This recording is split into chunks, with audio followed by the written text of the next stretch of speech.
Are you sitting comfortably? Then we'll begin.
Well, hello again there, friends in podcast land, and welcome to episode 158 of There's Still Time, the AFTN podcast.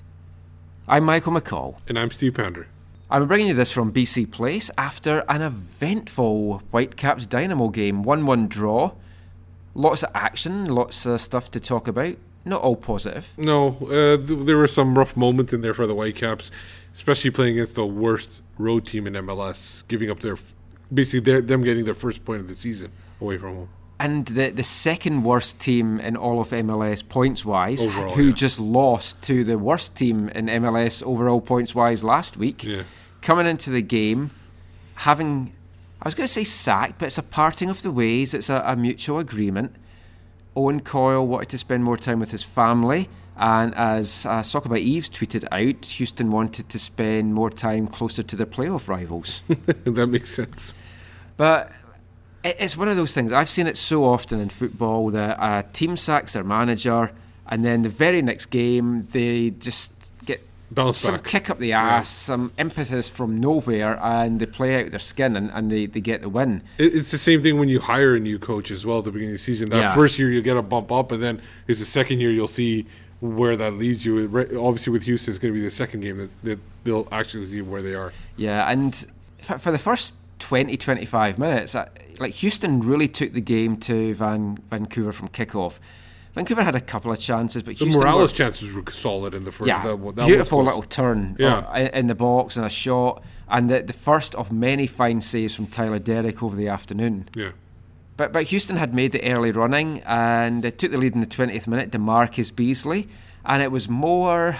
It was individual mistakes. Yeah, another individual mistake, more poor defensive play by a Whitecaps team that heading into this game had the worst defensive record of MLS, which is a complete flip around from the team that had the best defensive record in MLS last season. The Beta Shore effect.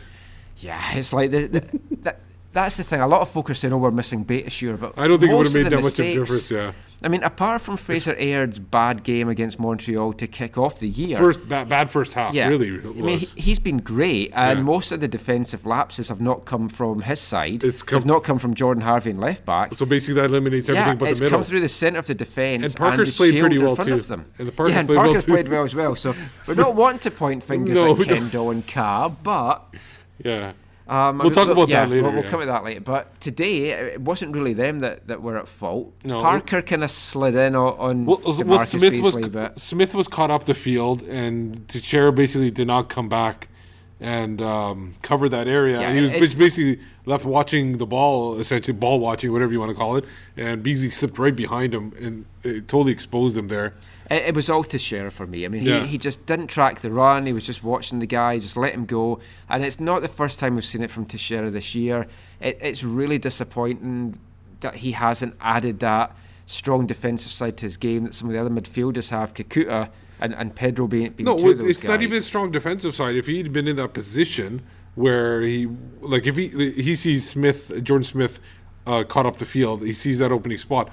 All he has to do is get into that area, and he would have probably maybe not stopped the pass from happening, but he would have affected Beasley's run into the box. I was actually going to say, you mentioned Smith there. It's like, could you point fingers at Smith for being out of position. I mean, he was going forward a hell of a lot today, including a couple of nice flashes. I thought he played pretty well today, actually. I mean, there was one move in the first half where he beat a couple of guys, went on a big run.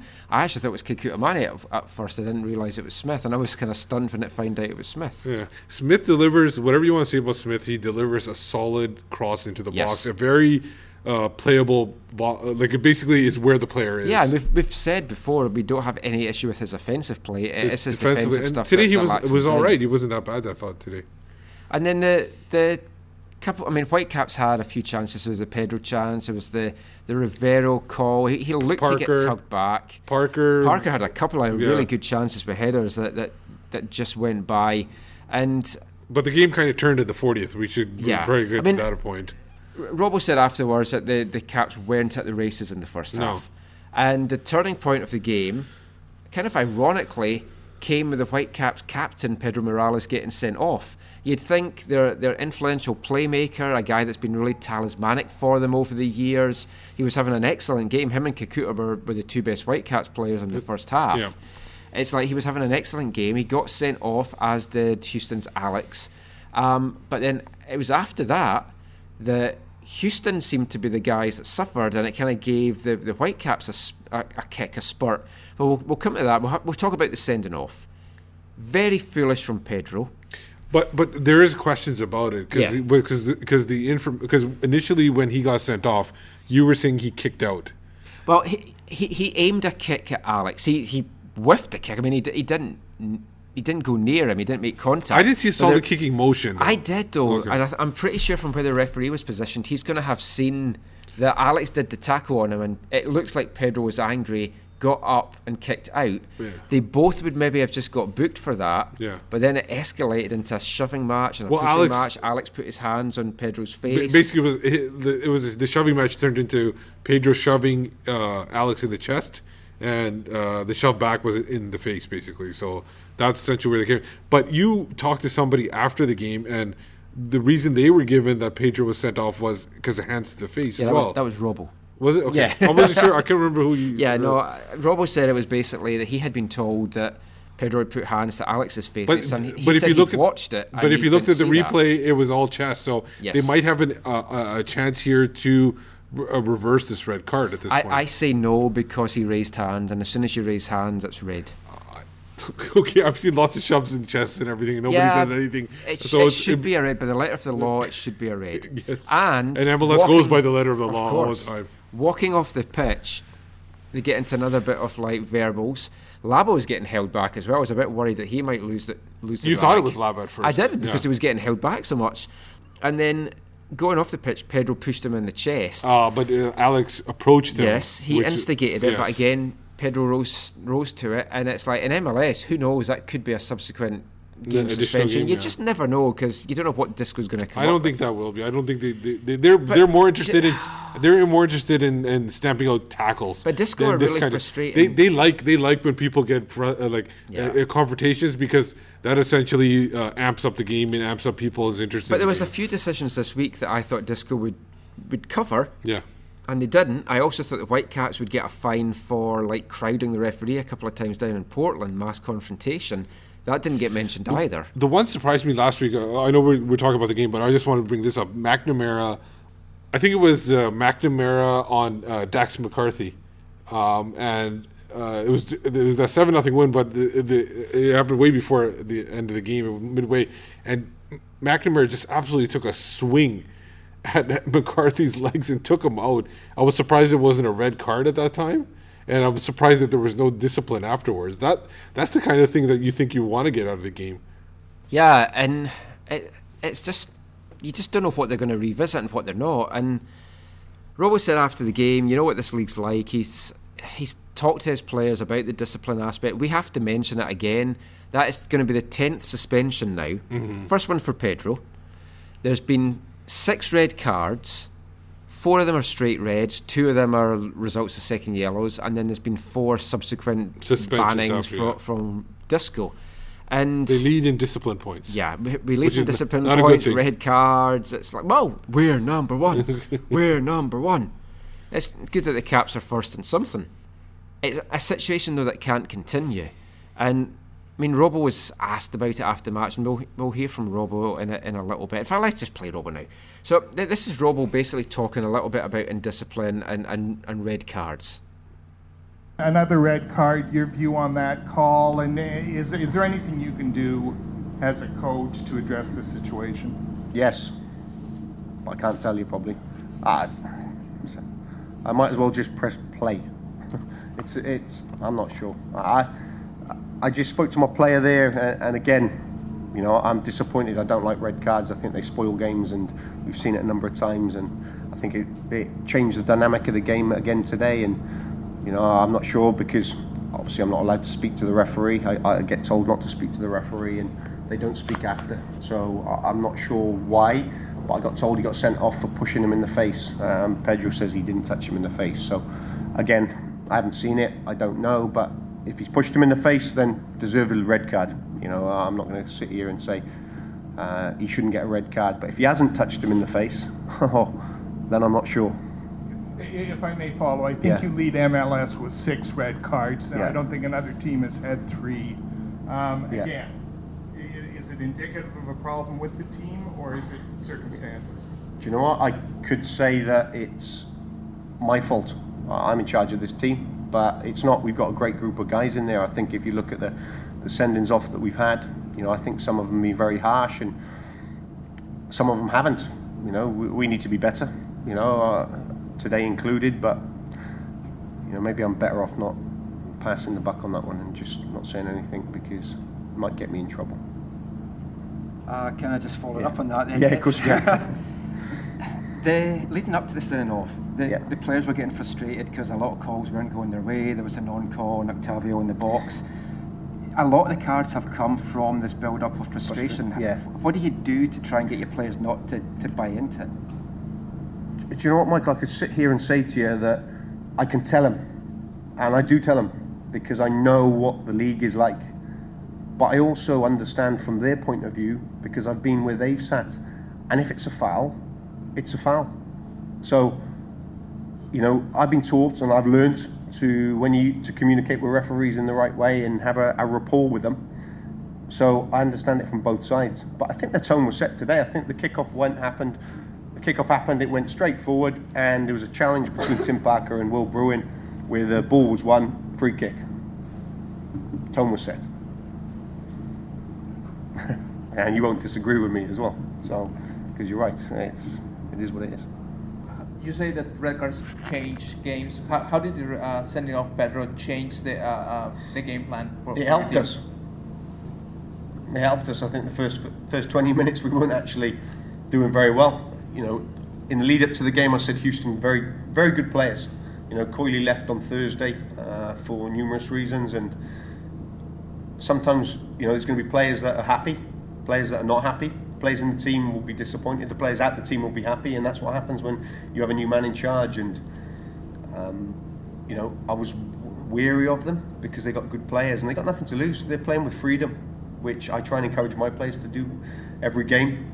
So I knew it would be a difficult start for us. And first 20 minutes, I thought they were the better team, and they deservedly got their goal, even though we made 1 or 2 mistakes in the lead up to the goal. So dynamic changed when the sendings off happened.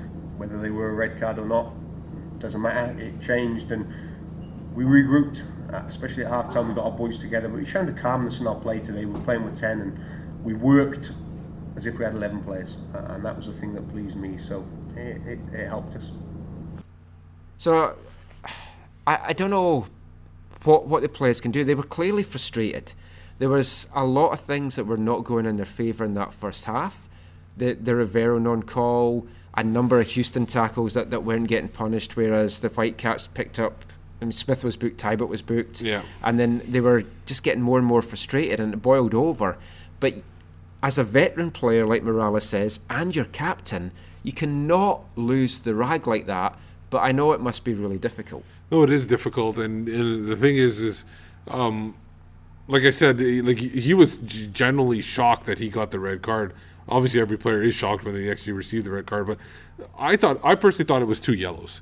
I thought it could have been a yellow each, if he really wanted to keep everybody in the game. I felt like he didn't want to send somebody off, and he just wanted to make it even, and that's why he gave Morales a red card, or somebody saw something they didn't see. I'm not sure, but Robo sees both sides, the referees and the players, but you have to. I don't know how you can change the discipline, because the team's got a record now of being dirty, and I don't think it is and they're not overly fair reflection. And they don't get calls either, too. Yeah, but I mean, the sending off close to half time, and then it was the Whitecaps that regrouped at half time. They came out all guns blazing, really put Houston under the cosh. Tyler Deric produced a number of top saves, but then a fantastic goal from Octavio Rivero got the Whitecaps back in it. 7 minutes after the break, it was Teixeira with the corner. Kind of bounced off a couple people's heads at the near post. It fell right to Rivero, and he just took a one-time strike. I think it was off. He sliced it a little bit. Yeah, it's what we know he can do, but he just doesn't do enough. Question for you, though, is would Kai Kamara have buried that chance? I don't know. Did somebody ask Robbo that? I don't know. No, I would have thought Har would have asked that, but she never. It was a great goal. But after that, with like over 30 minutes to go, I could only see one team winning, which was going to be the Whitecaps. But Houston actually had a couple of chances. The best chance was the Horst header with like less than 5 minutes to go, I think it was. Yeah. When Alstead saved it.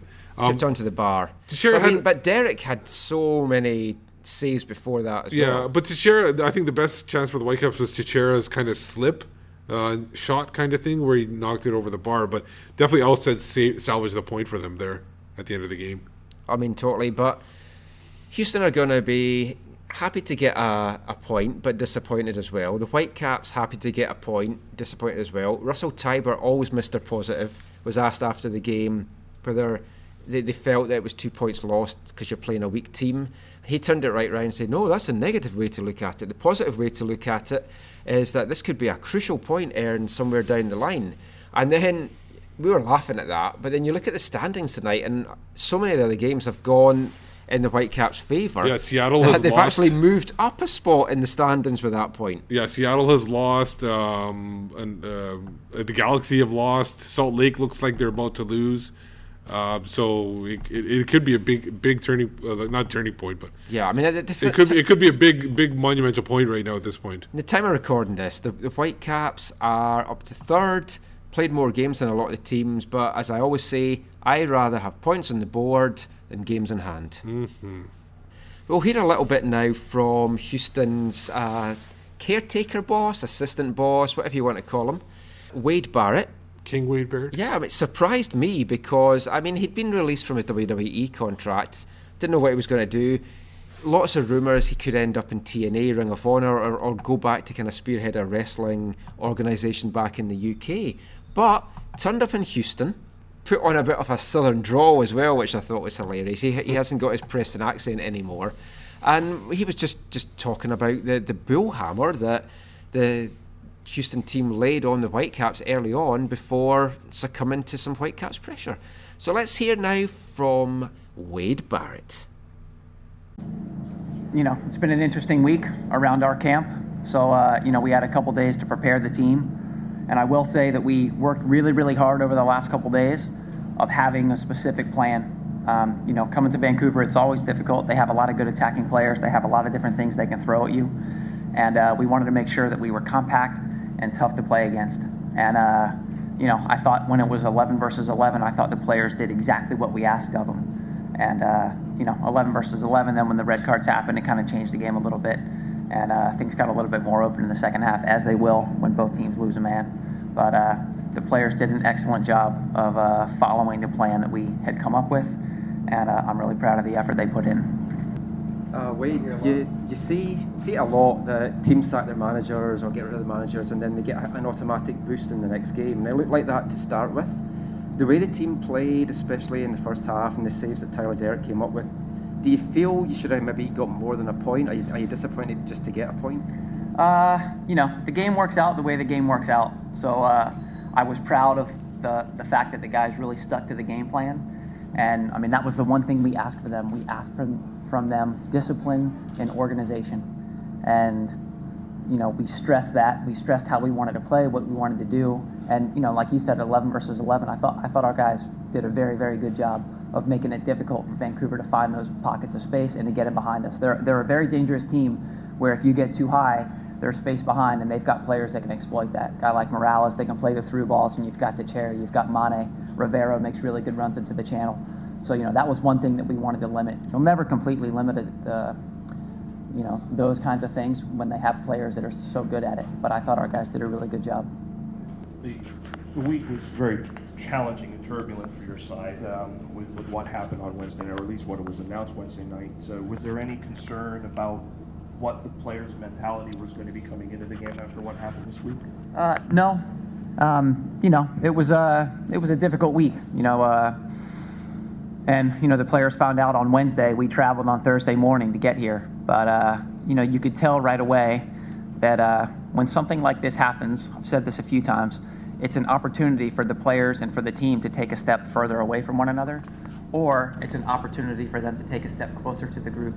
And I think you could see right away, just from even from the trip on Thursday and then getting out for that first training session on Thursday afternoon when we got here, the players were taking a step closer to the group. And when something like this happens, that's what you need. You have to have the players kind of circle the wagons and say, you know what, this group right here, let's try to find a solution to get a positive result on the weekend. And so the attitude that the players showed over the last couple of days in kind of these difficult circumstances, I'm really, really proud of. So King of the Ring, Wade Barrett there, talking about his Houston today. I've got to say, I liked Barrett. I don't think he's going to get the job in Houston. Barrett's a guy that, he played for San Jose Clash and the Earthquakes, and then Houston when the franchise moved there. So he's a guy that's loyal to that club. He loves the club, and he needs to be involved. He's won titles there. Yeah, and he was a very. I was actually because obviously I didn't follow MLS too much back then, and even now Wade Barrett probably wouldn't follow him too much, know who he was. But he started a lot of games over those years he played here. He was a pretty solid starter for them. Yeah, and it's amazing that he could juggle his wrestling career and do that. Yeah. The stuff that he said, though, it was good. I like listening to him. But we sent you into the Houston locker room. Yeah, and one player probably disputes what you said about he's not going to get the job because DaMarcus Beasley was fully in Wade Barrett's corner, so to say. So no pun intended. Tag team partner, no pun you intended. could almost say. Was he holding the rope? Might have been. Hot tag? Threw in a chair. But we got some audio from the Houston locker room, so we'll play a little bit of that now. A couple of thoughts on the game, but mainly, what do Houston feel that they have to do to turn the season around? So we'll hear first from Barrett on just that, like what he feels that Houston need to do to kind of kickstart their season. Then we'll also hear from goalscorer DaMarcus Beasley. Goalkeeper, the guy that kept the Caps at bay today, Tyler Deric. And number 22 in your programme, Sheanon Williams. Or something like that. Here's some of the Houston guys now. It's been a tough couple of weeks, obviously, for the club. Point today, what does the team need to do, whoever comes in, if it's yourself or whoever, to start to climb the table now and close the gap a little bit? Yeah, I've said this a couple times in the last couple days, that to build something that's really, really sturdy and that looks really, really nice takes time. And so for me, it's putting one brick down.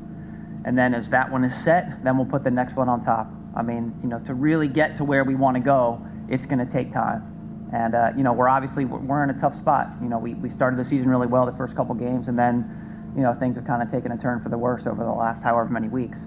And you don't build that back up in just one performance. You don't build it up in one training session. It's going to take a little bit of time. So I'm really proud of the effort that the guys put into the game today. I think that's a solid brick that we can lay heading into the next week. But it's only the first one, and we have to keep adding to it little by little. It hasn't been the calmest week for you guys, obviously, with all the changes and everything. How do you feel like this team pulled together with the veterans and everything like that and the performance today? Yeah, of course. That's what it needed. That's what we needed, and that's what it showed. It was a very professional performance.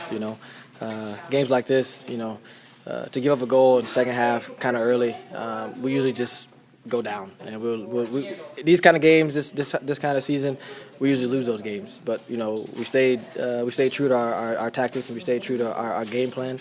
And they had more of the ball, of course, but we limited them to a couple of good chances, and Tyler made some great saves. But we also had some good chances. So both keepers made some big saves for each team. So we can be proud of today, but it's just a start, and hopefully we forget this game right now, and we get ready for Dallas on Thursday. How important was it to have Tyler make those big saves for you, especially the first half, and keep you guys ahead in the half? Yeah, that's what it's about. Everyone does their part. And Tyler is a big part of that. Goalkeepers are supposed to keep you in the game, and that's what he did today. You see, in the last, we had a couple of headers off free kicks and corner kicks that could have won the game, and Tyler would have been a big part of it if we would have got the winner. So he did his job, and some. So hats off to Tyler. He did well today, and he shows that he keeps showing that he's a great keeper and a great young keeper, and he's going to have a bright future. Obviously, a big point today on the road. What does this team need to turn around overall for the whole season? Points. I mean, to make it real easy, points. Doesn't matter how we get them. That's what we need, and we're going to need points on the road. We've proven that we can win at home. That's not the issue here. The issue is on the road. We've given up some leads that we've been up, and like I said, today was a big time performance from our team. From everybody, did a lot of work, a lot of dirty work, and we needed this point. It's going to help lift our spirits and give us confidence when we're on the road. Like I said, we know we can win at home, but on the road, it's giving us confidence that we can go and get results. We can get points. We can get wins. We can get ties. Whatever. It's going to help us throughout the rest of the season, hopefully. With the potential of a new coach coming in, is there obviously there's not concerns, but is there a little bit of uneasiness about which coach is coming in and what is he going to implement and how that, or is he just going about the business as you are? Go about the business, and right now Wade Barrett is our coach. We feel very confident with Wade. He came in and took charge right away. There was nothing he was afraid of. I've been around him for, I played against him, but I've been around him now for 2.5 years as a coach, and he's been great. He knows football. He's very knowledgeable, and he set us up to get a good result tonight, and he did that. So no one's worried about, and I'm sure I can speak for everyone. No one's worried about a new coach coming in right now. We have Wade Barrett, and we're happy with Wade Barrett. Tyler, obviously a kind of a unexpected week leading into this game. How'd you guys feel the team did in front of you? As a whole, I think it was an excellent performance. Like you said earlier, all the unexpected things going on this week could have been a distraction. But, these guys, we really rallied together, and we knew that it's just us, and now there's no more excuses. So for the performance we put out there, I'm really, really proud of the guys. Did you feel you had to do a little bit more because of the fact of all the changes that were going on? Just step up your game even higher than it was? I think we didn't do more physically, but I think mentally we cleared up a lot of things. And leading into the game, we had a clear idea of what we were going to do, and we executed very well. It was unfortunate that we didn't get all 3 points, but you got to give credit to Vancouver. They're a good team, and I thought we performed extremely well today. How important is it when something like this happens that you have a veteran, kind of unit in front of you? It's not a young unit, veteran, like you got Horace in front of you and everybody around you there to support you and all the other guys. It's great whenever the guys are really rallying around each other and we're looking at each other and getting support off each other.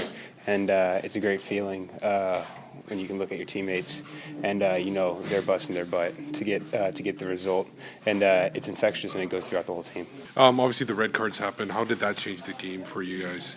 I think we didn't really change our game plan or anything. We really had to buckle down our game plan, and we were clear what we wanted to do, and we just kept reinforcing after the red card that we're going to stick to our game plan, and we did.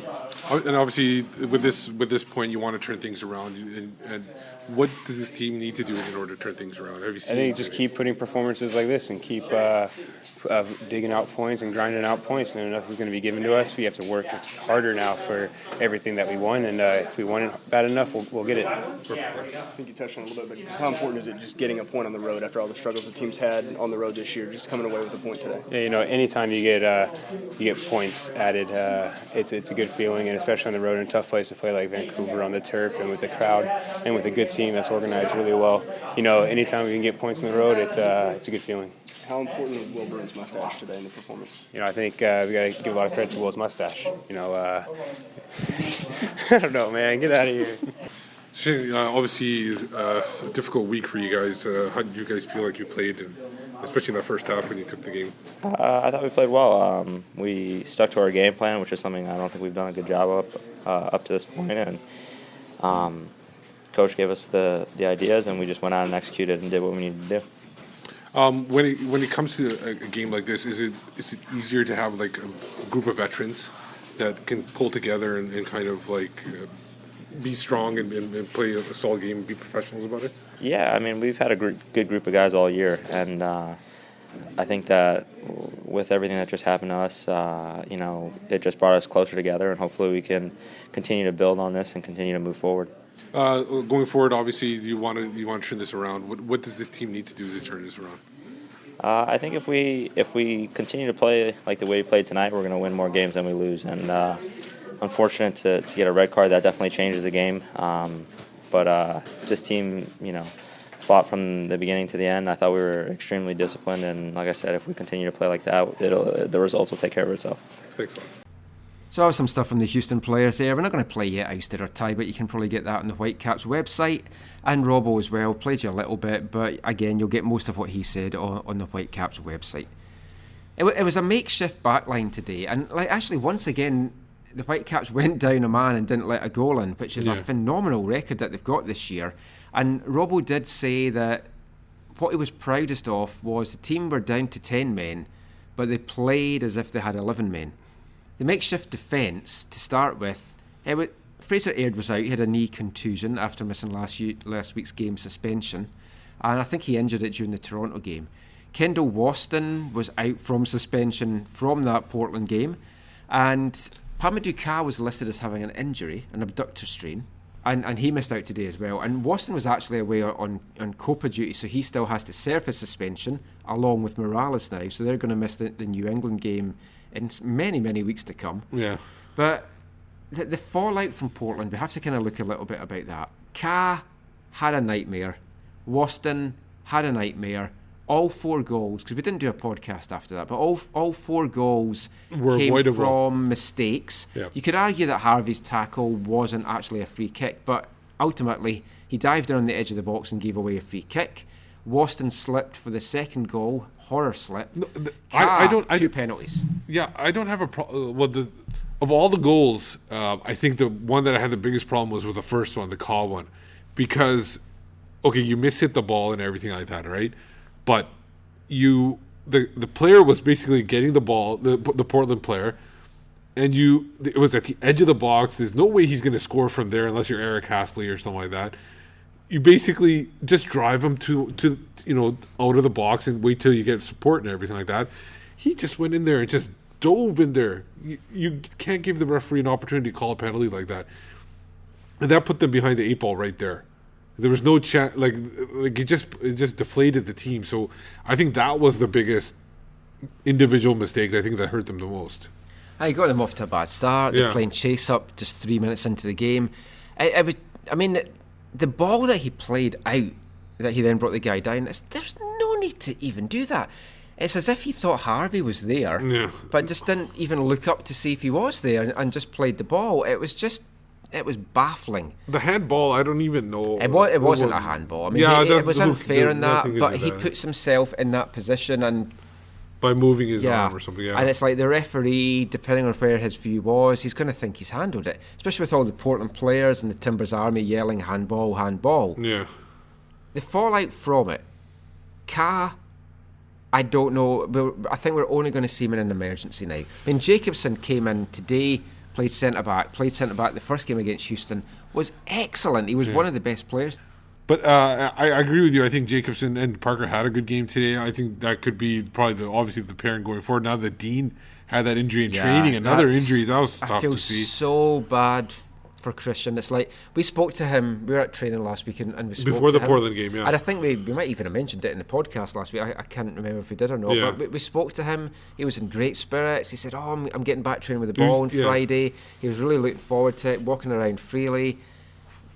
Wednesday, back training, hurts his knee, waiting for the scan to come back, but it looks like he's going to be out for several weeks. Just feel for the guy. Yeah, it's like he's such a nice guy, and he's developed well in WFC2. Really wanted to see what he could do alongside Parker, because that, to me, that's the central defensive pairing going forward. Yep. Just because I think Waston will get sold. But talking of Waston and the fallout from Portland and everything like that, his red card, yeah. He is not having a good season. No, he is by far after being the defender of the year, he's become almost the weakest link of the back line. Essentially, of the regular 4 starters. You don't become a bad defender which overnight. Is surprising. Yeah. No, that doesn't make sense. Is it because he's exposed because of who's playing in front of him, that Laba, he hasn't got Kofi beside him. They've been playing sometimes Pedro back there who goes forward, so he hasn't got that. I mean, we criticised Kofi for not going forward, and I honestly wouldn't want him back. Yeah. But he played very defensively, and Tybert played very defensively when he played in there as well. Is it that Waston's been left exposed, and because the referees have got in his head that he can't go in and tackle, he's second-guessing himself, he doesn't know what to do, and then he ends up being late or making mistakes, and it's resulting in bookings, penalties, sending offs? I personally think that he's probably seeing the open space in the front of him, and he maybe does too much. He's trying to do too much and not playing his simple game that he was playing last year that made him, up for Defender of the Year. I think this is not going to be very popular among a lot of people, but I personally think Laba is putting him in that position. Morales is obviously, he's there to go forward from that, the 2-man shield or whatever. Laba, for some reason, it gets out of position way too much. Yeah. I find, and he's not doesn't get back quick enough. No, we he's saw not. it today a couple of times. A couple of times today. So, and it didn't cost him. Luckily, the thing is, it doesn't cost him, but when it does, it seems like it becomes the defender's fault or something like that. Yeah, and Laba, that's all folk notice. Really, Laba has to take. I'm sure he takes responsibility when he's in the dressing room, but people have to put some of the stuff on him too. He's got to stay there, especially if he's playing with Morales. If he's playing with Tybert, if he's playing with Jacobson, then yes, roam forward, get out of your position. But if he's not, you gotta change the way you're playing and play that safer play. And I want to give a tip of the hat to Tybert. He actually played really well today. Yeah. It's the most offensive that we've seen him since he had that horrible blonde haircut. But it's been the most offensive he's played for 2 years, I think, with the Whitecaps, and it was good to see him like that. Yeah, over those 2 years, his play was very offensive. Yeah. He was good. He stood out, and they played well when they went down to 10 men. Yeah, they had better shape, and it's not because of Pedro missing or anything like that, but it's kind of frightening. I think they're used to playing with 10 men, so maybe that's why they were. They kind of used to play without Pedro as well. It's kind of frightening though that Jacobson can come in beside Parker and look better than how Waston has been beside him. Yeah. And I mean, you don't want to rag on the guy. He's still a great guy, and he leads the league in aerials won or something like that. I was reading just this week, and he is a monster, and he's still a beast, and he's great in the other box at set pieces. But can he change his game to fit the way that MLS need it to be? And he's clearly, I personally think he's very frustrated over it too, because that red card he got at the end of the after the match was over. Yeah, let's talk about that. After the match was over, I know he said to you that he did not hear the whistle. Yeah, and that's what he told everybody else. I don't know how he didn't hear the whistle. Unless he's wearing earplugs. Yeah, because I heard the whistle when I was up in the press box. Yeah, and the other thing is he doesn't do those type of tackles regularly. That's a Kofi special, where you land on your butt and you put both your feet out or stuff like that. Try to take the guy out. When you watch it again, Asprilla, he was running and then kind of easing up because I think he heard the whistle. Yeah. So then Kendall kind of stopped running as well, but then for some reason Asprilla seemed to kind of keep going, so maybe he thought, oh, it isn't the whistle, and then that's when Kendall starts running again. Yeah. But Kendall never... I want to give him the benefit of the doubt, because if you've done that on purpose, it's just stupid. But the thing is, Waston never goes to the ground. He always will do like a shoulder barge or like lean into a person. It was two-footed from behind as well. But he also said afterwards he got the ball, so doesn't even see what the problem is. Yeah, I don't know, because it was after the whistle. Essentially, that's why he got it. He also didn't want to talk about Copa. He just said he was so angry that he didn't want to talk about anything after the game. So he wasn't in a good headspace. Yeah, so that was a rough game. I personally don't have a problem with them losing to Portland, obviously in Portland, but the way they lost was a big problem. Yeah, actually, I've just realised that there wasn't any audio from the game last week. So let me just play what Kendall actually said about his sending off. Can you take us through the tackle at the end, Kendall? Had you heard the whistle? No, never. I'm not going to be so stupid to run 20 yards after hearing the whistle. Why am I going to run more just for nothing? And even if he didn't whistle, I run and I tackled the ball. I didn't tackle the guy. So that's why I was arguing after with the ref that I didn't hear the whistle. So that was it. Was it explained to you? Did you understand that the red card was because the whistle had gone or because of the tackle? No, I don't know why the red card came. Because the referee asked the lineman, and after the lineman tell him red card, and after he gave me the red card, so I was like, why? I didn't hear the whistle. He told me I whistled, but I didn't hear the whistle. Not even Aspirilla heard the whistle because he was continuing with the ball. At that point in the game, though, knowing that seconds away from ending, do you not need to show a little more control there? Control. Not make the tackle? No, this is football. And if I have to tackle in the first second, I'm gonna do it at the end. I don't care how the game gonna do. If we need to defend, we gotta defend. The way that the referees are in MLS this year, do you feel that you might have to change your game a little bit? I think that now we doesn't know if we could play free, because now with this type of decisions, they're gonna take us with our own style, because sometimes we tackle the ball, they blow foul, so now it's difficult. So I think this is becoming Barbie things. So that's Kendall's thoughts on it, and it didn't cost him the game because the game was already over by that point. But will it cost him points down the road when he's suspended for those 2 games? So that's a big thing too. Exactly, and we're saying 2 because it hasn't been confirmed yet. No, really. The rumours are that he's getting a second game. It hasn't been announced yet. I thought it was official. No, it hasn't been announced yet because the Players' Union want to contact him to see if he wants to make an appeal.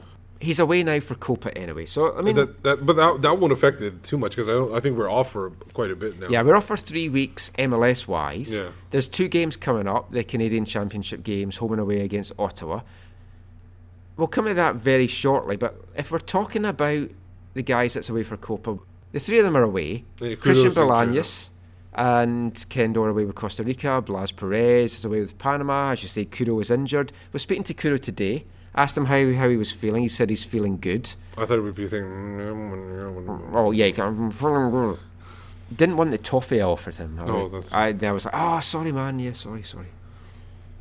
But I mean, those guys are out. They're missing. They might be back in time for the next MLS game. Depends how Costa Rica and Panama do in the Copa. So they're definitely missing for Ottawa. Yeah. And a lot of the first team guys probably won't play against Ottawa on Wednesday. But there is a lot of confusion about the Whitecaps roster. That hasn't been announced yet. Yeah, they have till Monday to file it, 2 days before the game. It's insane. And you would think the tournament has started, that CSA would already kind of have all this sorted. But Mark Weber and myself have been trying for weeks to try and get to the bottom of exactly what's happening. I sent the CSA an email and was told that the Whitecaps could only use 6 Canadian Academy players on the roster. And by that, they were not classing USL players, they were classing guys that have come through the residency programme. So with that, you're looking at Alphonso Davies, Caden Chung, because they're still eligible to play in the residency, would be the guys that could come through. Then there was the grey area. Could they use the likes of Jackson Farmer and Jordan Haynes, who have come through from the residency but are now in the USL team?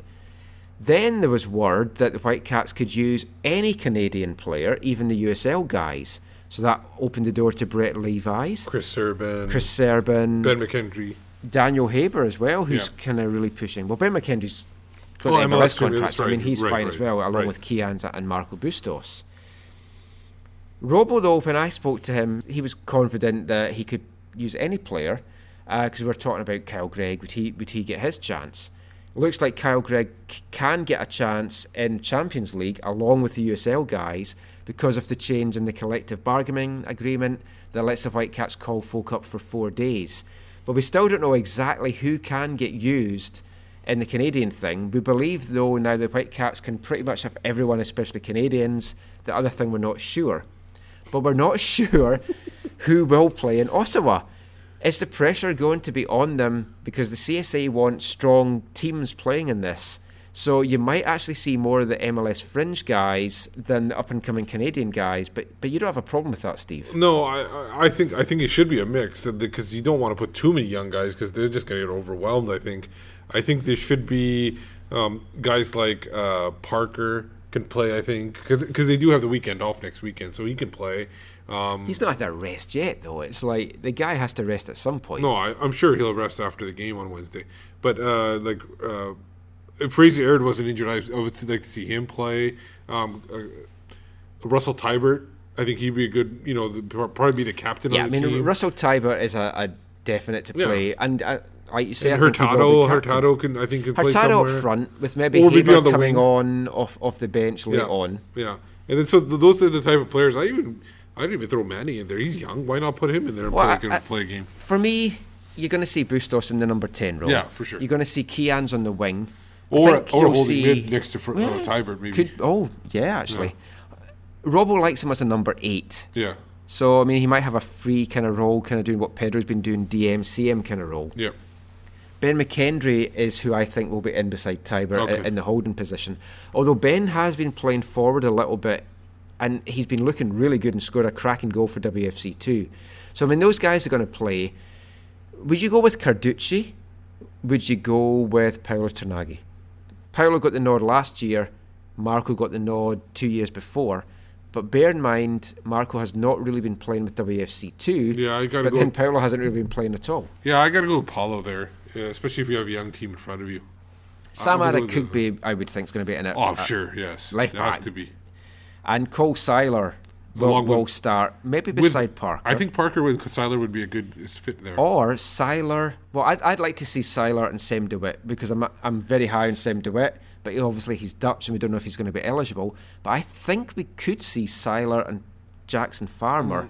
But anyway, they could play. They've trained together anyway. I would personally go with Parker and Seiler in that combination, especially an away game like that. So for me, the two big decisions that you have to make is, first of all, right back. Do you play... Well, let's say that Fraser Aird is injured, because we think he will be.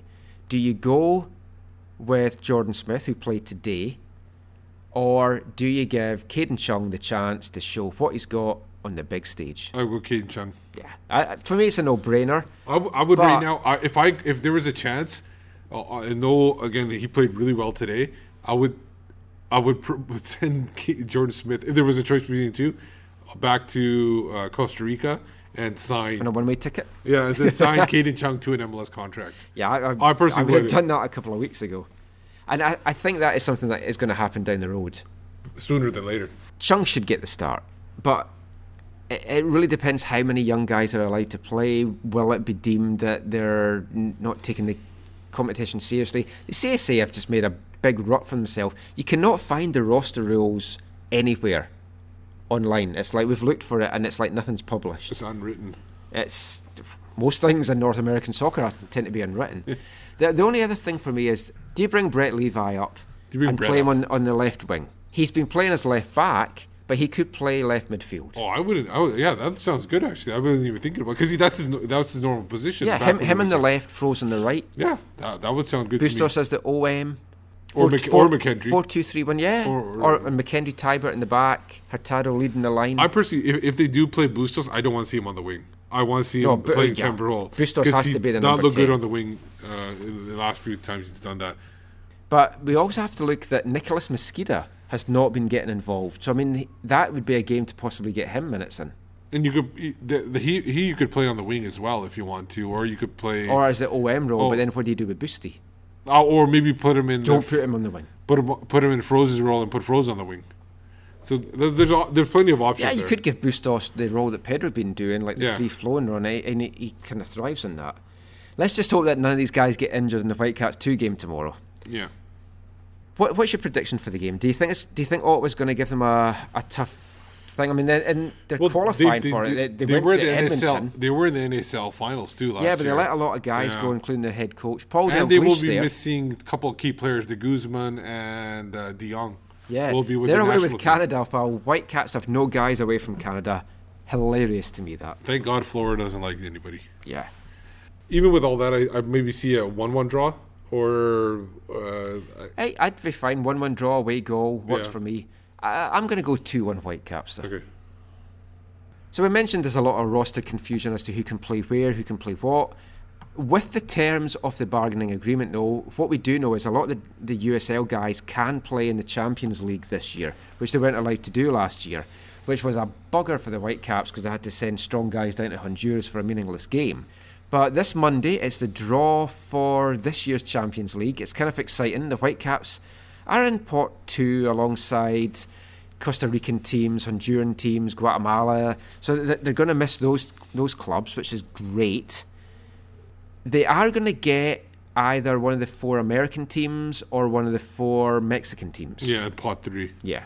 They're all... So let's look at the MLS guys that they could draw.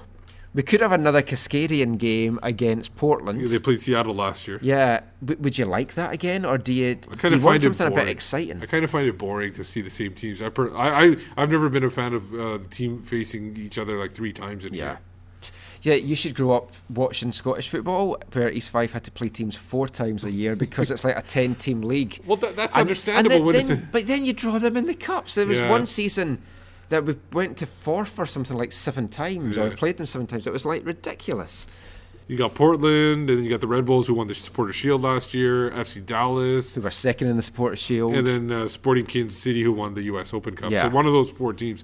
I personally think, although they might be the farthest, I think New York might be the best team to face, because if you get an MLS team, I take it, do you want an MLS team rather than the Mexican team? Well, if you want to advance, then you want to get an MLS team. I don't see them beating any of the Mexican teams at all. No. And I have no idea about the Mexican teams. I just don't think they'll beat any of them. Yeah, and I'm confident it could beat any of the MLS teams. Portland would be great because obviously the fans would go down. Yeah. I get a nice trip down the coast again with Bailey. You go to New York. Oh, and my wife as well. Nah, long way to go. You've always wanted to go to Sporting Kansas City. I have at a good time of year. I'm not sure that's a good time of year for someone with my skin. Yes. Dallas as well, same reasons. I mean, we'll look at the 4 Mexican teams. There's Monterrey, which I wouldn't mind. That would be a lovely trip, I think, to Monterrey. Pachuca, is that how you pronounce it? I guess so. I'm going to murder this. We should ask Jorge before. I know, we should have got Jorge on. Anal, there's a chance of anal. It's Uanal. It's UANL. My eyesight today, because I was going on to you about how the Tigres, that Houston had a guy called Brick Torres on their roster, because my eyes are going now, I think. And UNAM. Yeah, national. Yeah. Club Universidad Nacional. I don't know why I'm Italian apparently. Yes. But then you got pot 1, which is the people would consider the weakest of the pot. Ulcerans. Yeah. There's a team in there I really want, but we'll leave them to the end. So you've got Panamanian side Plaza Amador. Yeah. It's going to be an El Salvador team in, Real Esteli, who's in every single year. And another El Salvador team that's going to be decided later. Don Bosco. I thought it was Donnie Brasco when I first saw it. I thought it was movie night, which was fantastic. 2 Trinidad teams, which I wouldn't like because they can be dangerous and it's not the safest place to go. So Central and W Connections there. W Connection, I thought it was a store in like Metrotown, Metropolis or whatever. No, I think W Connection's actually a dating site. Oh, is it? Yeah. Okay.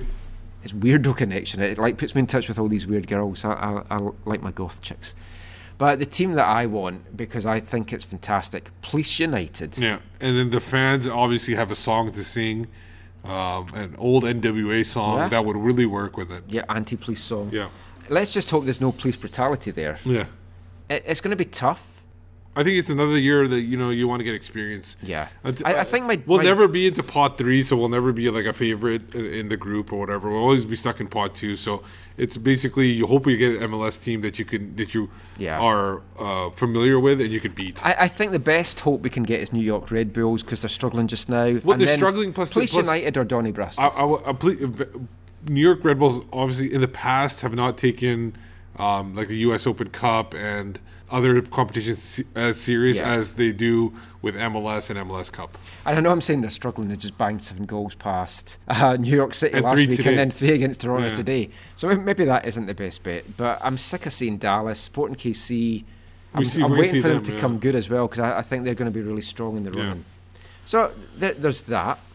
I guess one other thing we have to mention just before we go, something which was announced since our last podcast, there's going to be an additional game in July. Obviously, we're enthused by this. It's a mid-season friendly. Against the big club from Europe. Oh, yeah, massive. Crystal Palace. What do you think? I personally, I'm not a big fan of this at all, and I'm not a big fan of Crystal Palace as a Wimbledon supporter. Well, yeah, that's one thing, and it actually made you into a Man United supporter, which was hilarious. Because I really, I wanted them just to lose because Wimbledon and Crystal Palace have a bit of rivalry going, but I just didn't want them to have a chance to promote this, that the FA Cup winners were coming, because I want this to be a massive flop.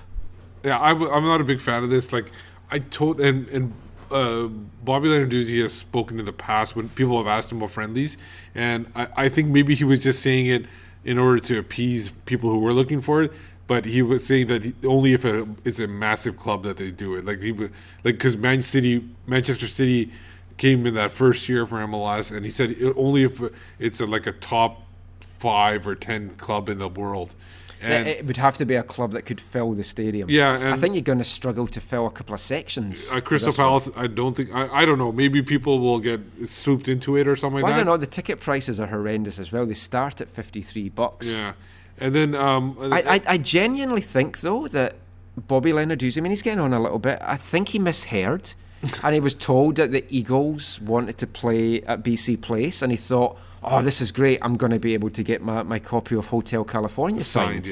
I thought he was excited by this concert, and then it's all unravelled, and he just dug a hole and he couldn't get out of it. To me, this sounds I think there's a lot of politics involved, whether this is the case, but like you got politicians, you got people from sister cities and stuff like that. I don't think they sought out this friendly.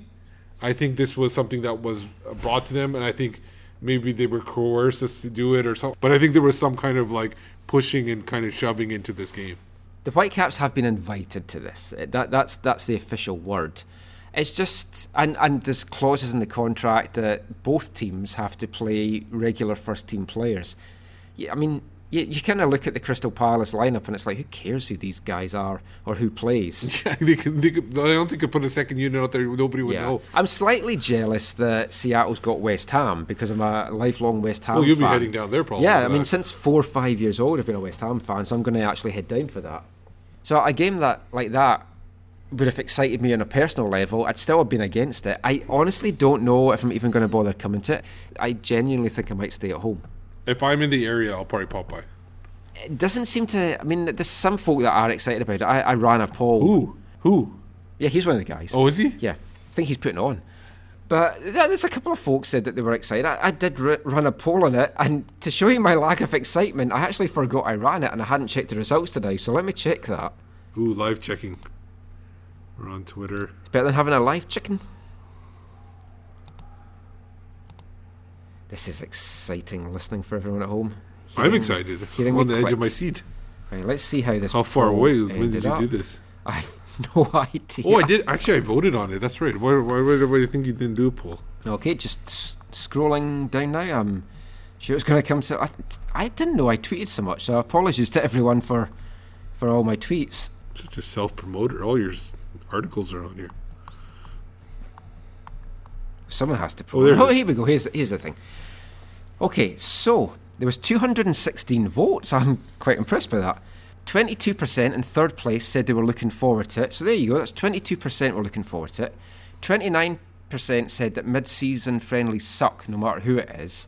And 49% couldn't give a toss. So basically 78% aren't wanting this. Yeah, but you basically you just wanted different things for people to give you. Yeah, Two of the answers are essentially the same. Yeah.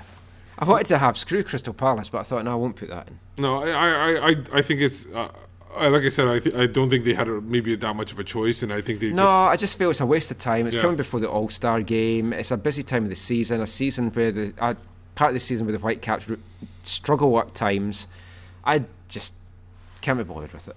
Well, anyway, on that positive note, so the Whitecaps might be off next month in June for MLS action, but it's going to be a busy month.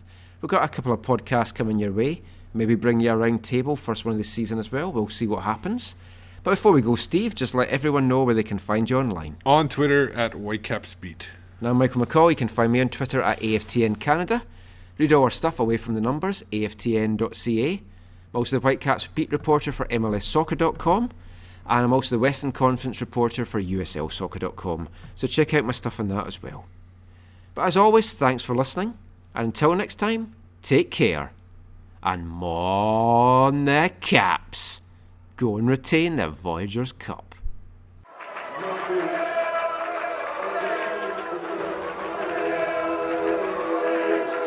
Going to your first match is an experience you never forget. The atmosphere of what's going on around the pitch looks beautiful, and you always look and go, wow, I'd love to play here one day. If you get the bug, it's going to stay with you for life.